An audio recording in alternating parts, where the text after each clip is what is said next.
Assalamualaikum warahmatullahi wabarakatuh. Hai teman-teman semuanya, selamat datang kembali di channel Studi Horor. Studi Horor kali ini akan menceritakan tentang kisah Burung Tujuh, puluhan jin yang menangis terperangkap di tubuh seorang nenek.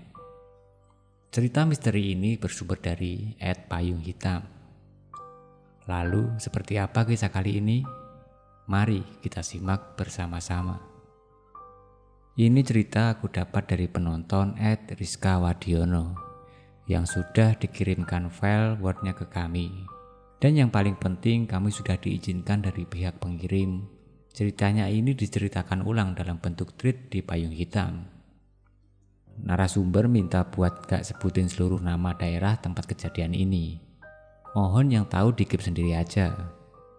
Untuk nama dan lainnya sudah disamarkan sama pihak dari Kak Rizka karena alasan satu dan lain hal. Jadi aku di sini cuma mengikutinya saja ya. Panggil aja aku Ros atau Mbak Ros. Kejadian ini aku alami pada tahun sekitar 2007 sampai 2008. Waktu aku masih duduk di bangku SMA. Aku tinggal sama bapak, ibu dan nenekku yang berumur 70 tahun waktu itu. Ini nenekku dari ibuku. Nenekku tinggal bersama kami karena kakekku sudah lama meninggal. Kami sekeluarga gak tega lihat nenek sendirian karena orang tua rentan sakit. Makanya supaya mudah ngurusnya dan supaya kami tenang, nenek tinggal bersama kami. Oh iya, nama nenekku Lening, akrab disapa Nek Lening. Nenekku walau sudah tua, beliau masih aktif bergerak, kayak nyapu halaman, ngejalanin hobinya yaitu jahit. Bahkan gak pernah ketinggalan sholat 5 waktu. Beliau betul-betul rajin ibadah. Tapi kejadian aneh ini bermula dari nenekku. Pada suatu hari beliau nangis. Nangis kejer banget, sedih sekali. Sampai terseduh-seduh kayak orang yang lagi kehilangan orang terdekatnya. Sampai kami sekeluarga pun bingung apa yang terjadi sama nenek. Kami udah berusaha nanya tapi nenek gak jawab. Yang pada akhirnya nenek berhenti nangis, mungkin karena capek.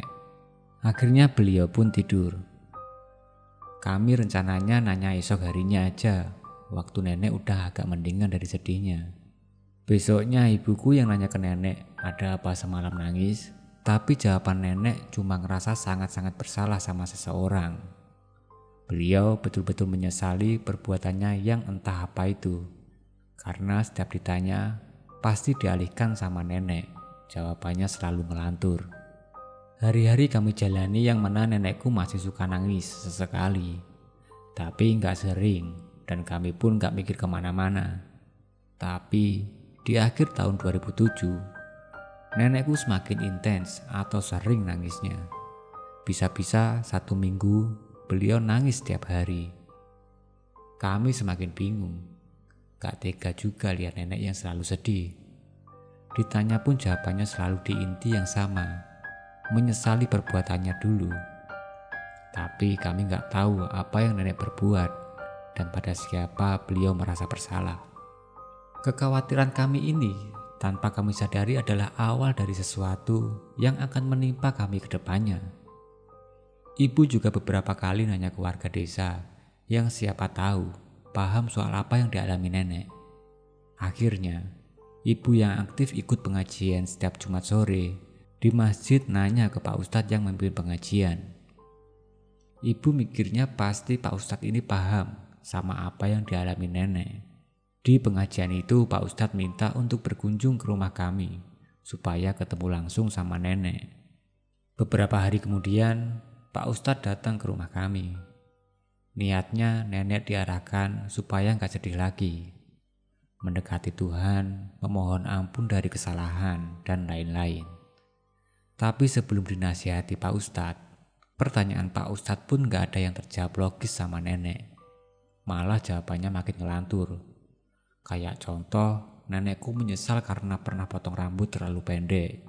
Jadi beliau malunya sampai sekarang. Itu satu contoh. Sebetulnya banyak jawaban ngelantur nenek yang kami gak paham ujungnya. Akhirnya Pak Ustadz nyaranin kalau nenek masih sering nangis biar dibawa ke guru dari Pak Ustadz ini.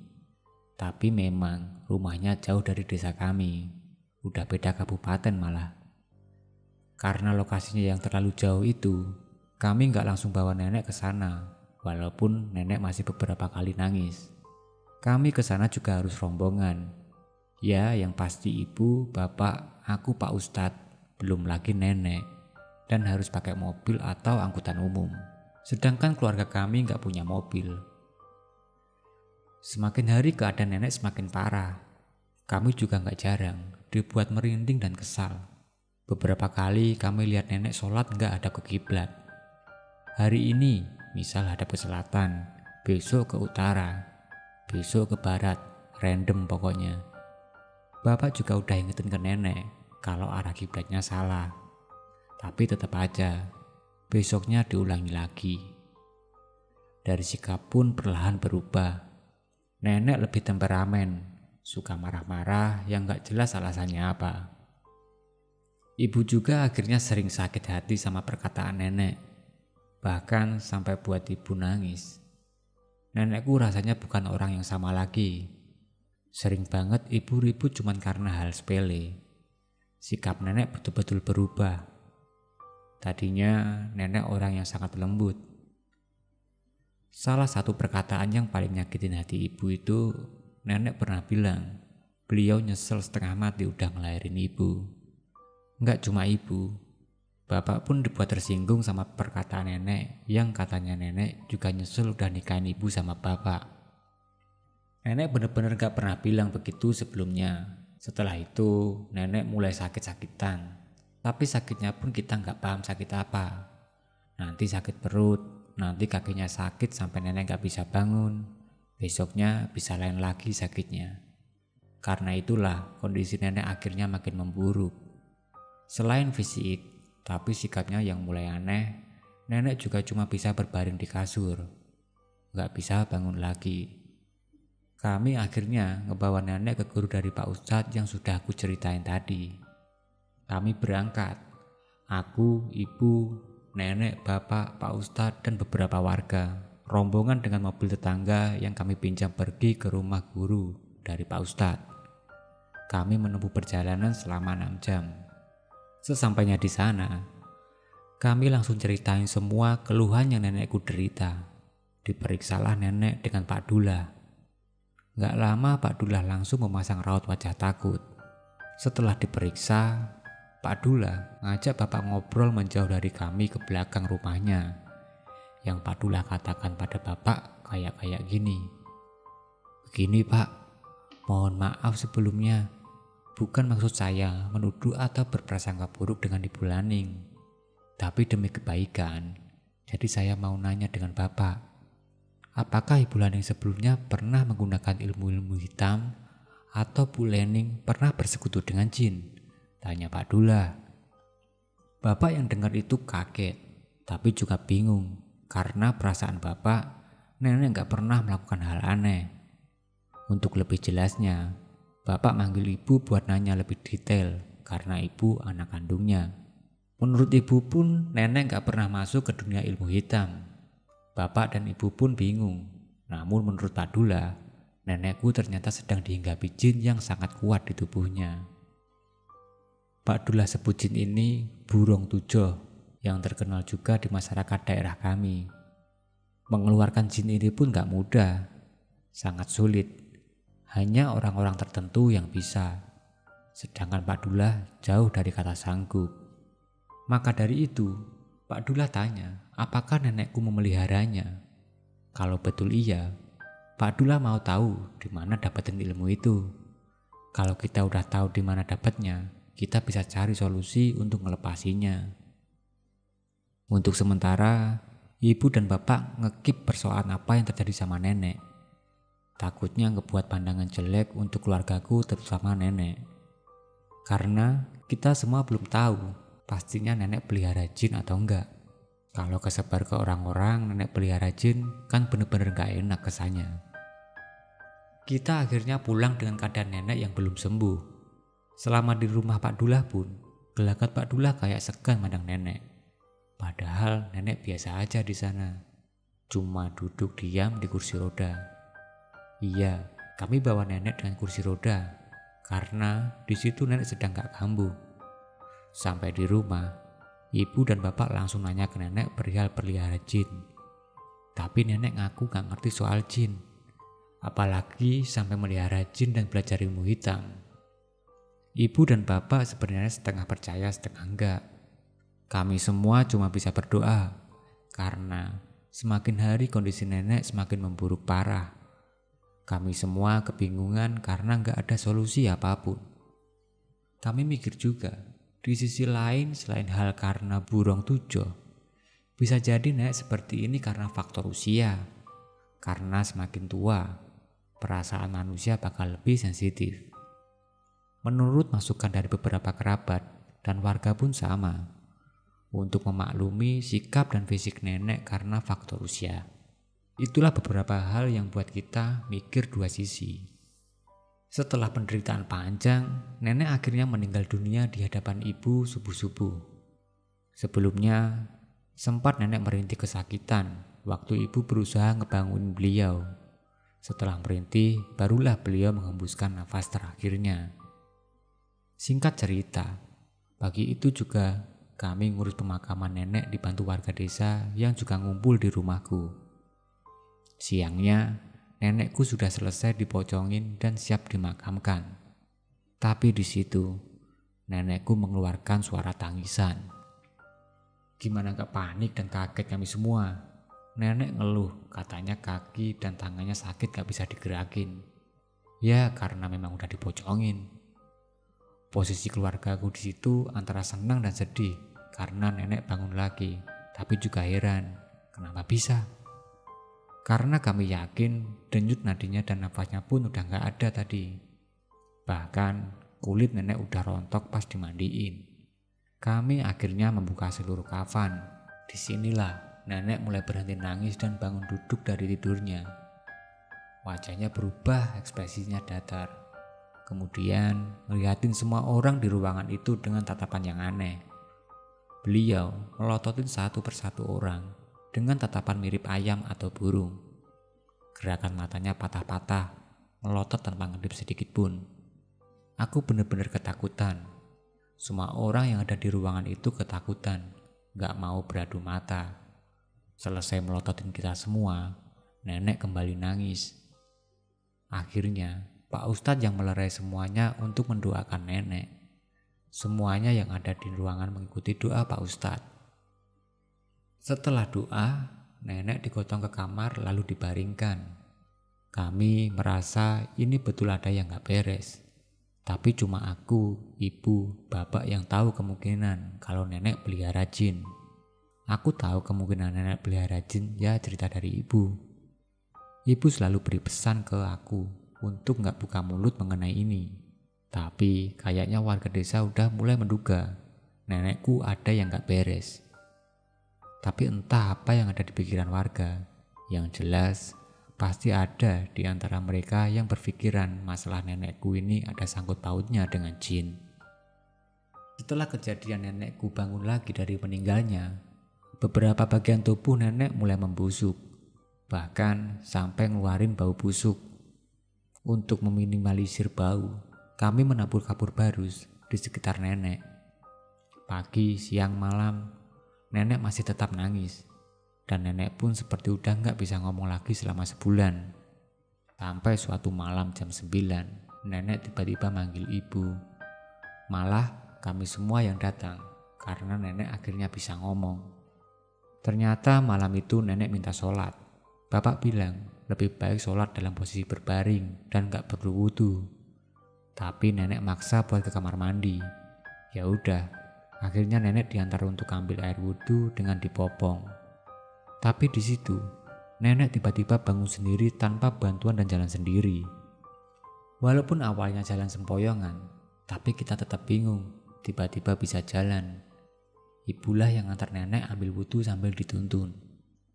Mulailah, di situ nenek sholat seperti orang biasa. Tapi dijagain sama bapak dan ibu dari jauh. Takut nenek tiba-tiba jatuh. Tapi setelah diamatin, Nenek gak ruku-ruku dan sujud. Berdiri aja begitu hampir setengah jam. Gak lama, nenek loncat-loncat di atas sajadah yang akhirnya setelah itu jatuh. Ibu langsung membawa nenek ke kasur untuk dibaringkan.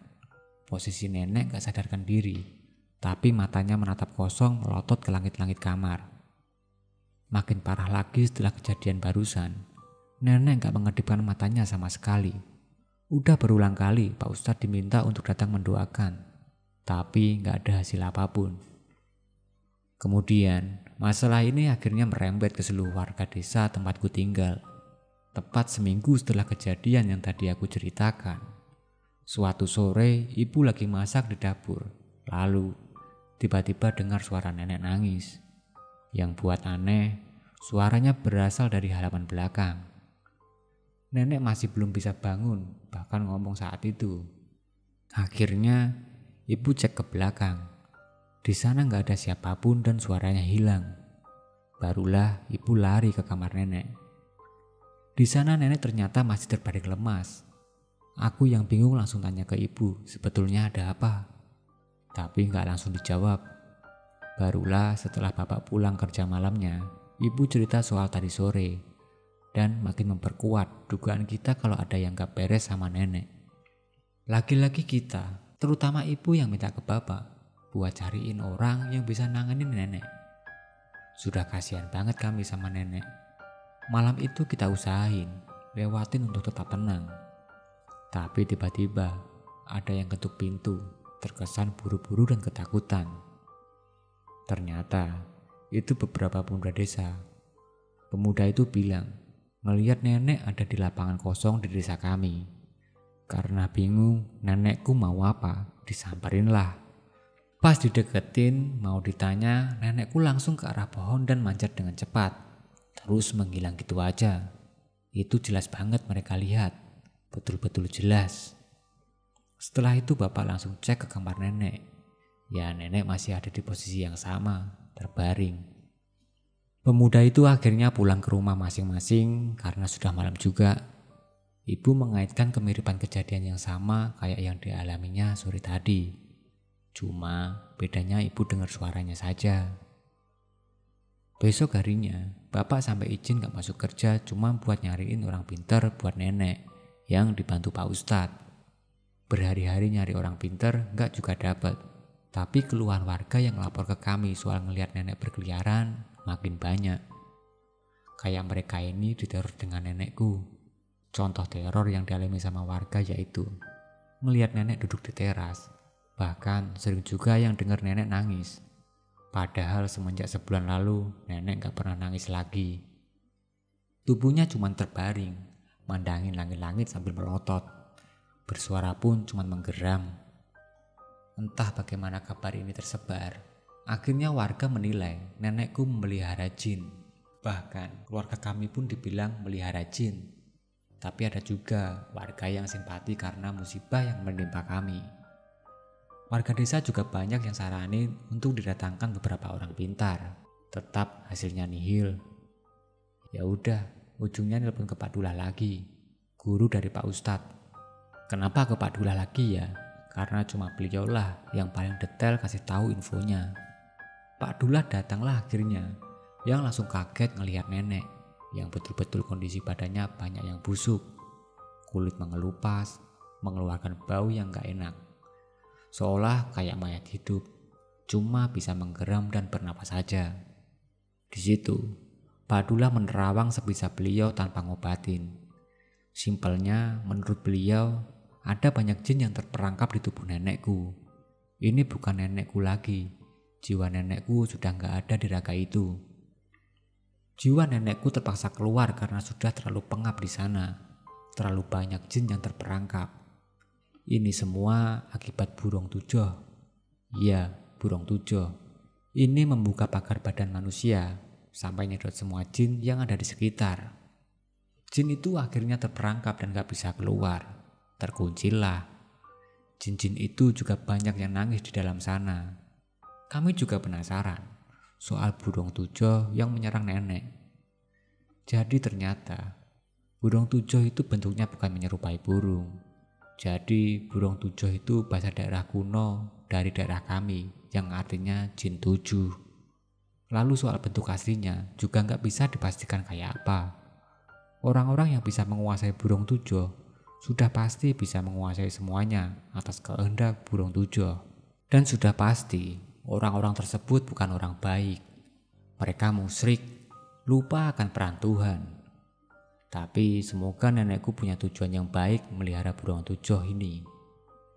Solusinya menurut Pak Dula, ya cuma memindahkan satu burung tujoh ini ke sanak saudara-saudara nenek. Tapi cara itu sebetulnya cuma mencegah masalah, bukan menghilangkan masalah. Nantinya orang yang menerima burung tujoh itu bakal ngalamin apa yang dirasakan nenek.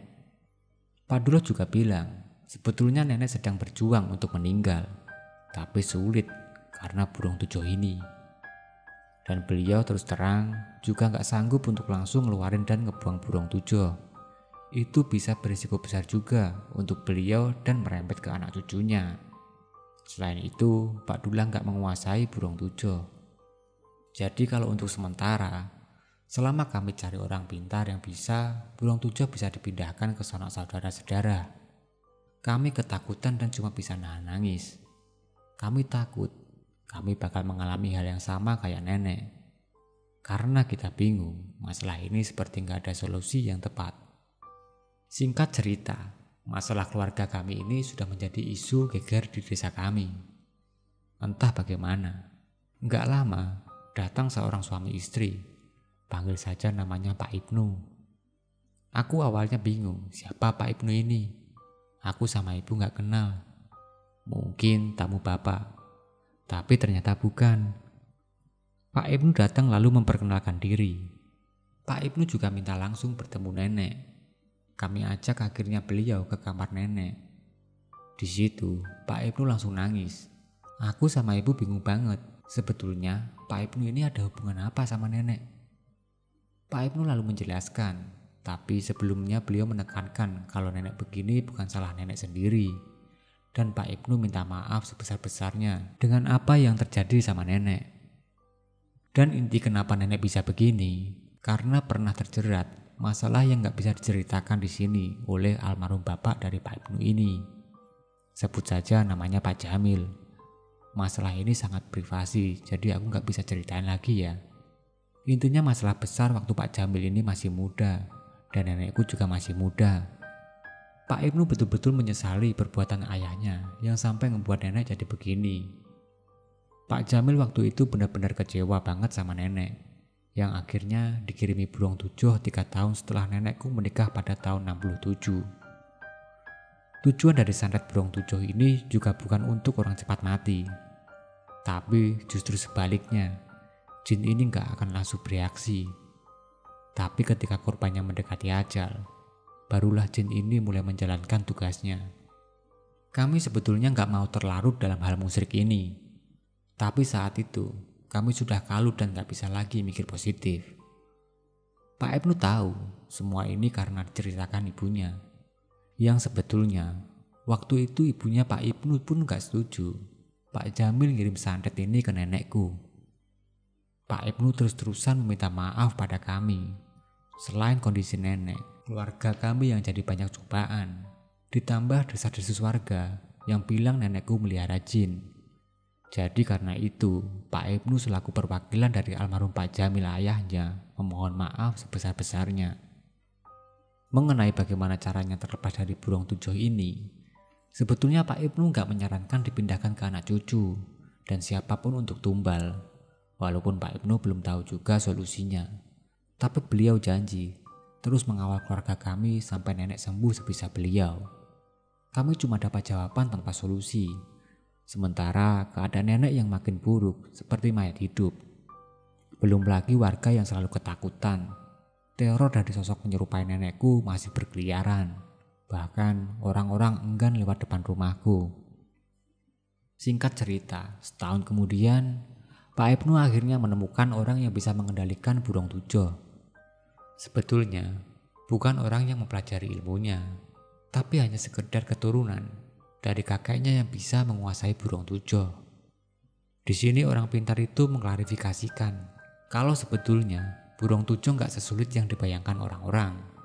Sebetulnya ilmu ini pun bisa juga untuk hal baik, seperti yang diterapkan kakek dari orang pintar ini. Burung tujuh dipergunakan untuk mengobati penyakit-penyakit gaib. Burung tujuh yang dipergunakan oleh Pak Jamil justru hanya untuk melayani dendamnya ke nenekku. Solusinya ternyata cuma satu, permintaan maaf yang tulus. Seharusnya yang meminta maaf adalah pihak Pak Jamilnya sendiri. Tapi berhubung beliau sudah meninggal, keluarga neneklah yaitu kami yang harus meminta maaf. Permintaan maaf ini juga harus diniatkan dan tulus. Nenekku harus mendatangi kuburan dari Pak Jamil untuk meminta maaf. Dan yang paling penting, setelah meminta maaf, kami diminta untuk melupakan ini jangan sampai diungkit lagi. Jika Tuhan mengizinkan, insya Allah masalah ini akan hilang dan nenekku pun bisa istirahat dengan tenang. Mendengar ini, keluargaku seperti dapat harapan baru. Kami langsung mengiyakan untuk pergi ke rumah keluarga Pak Jamil. Nenek dibantu kursi roda dan kami ditumpangi mobil dari Pak Ibnu akhirnya berangkat ke rumah keluarga Pak Jamil. Di sana kami disambut karena Pak Ibnu juga sebetulnya sudah mengumumkan ke keluarganya untuk berkumpul memaafkan nenekku. Dan kami pun meminta maaf atas kesalahan dari nenekku juga. Keluarga Pak Jamil pastinya juga meminta maaf atas yang almarhum lakukan ke nenek. Pokoknya di sana kami saling memaafkan.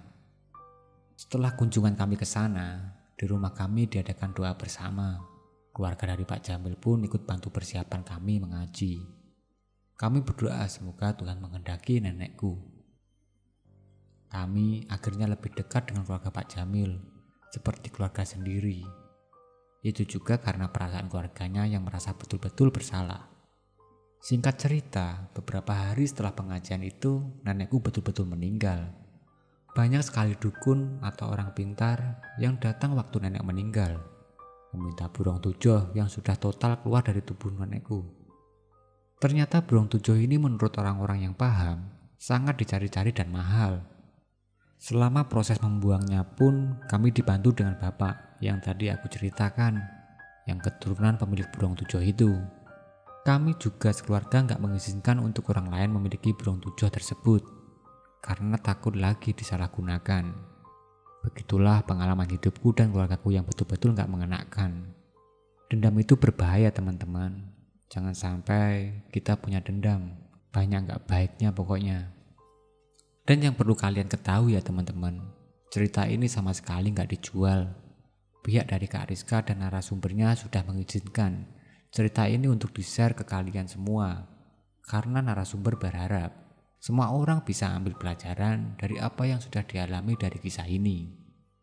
Aku sempat nanya juga dengan Kak Rizka, kalau ada yang menceritakan ulang dimanapun telah diizinkan oleh pihak narasumber dan Kak Rizka. Dan cerita pun selesai. Wassalamualaikum warahmatullahi wabarakatuh.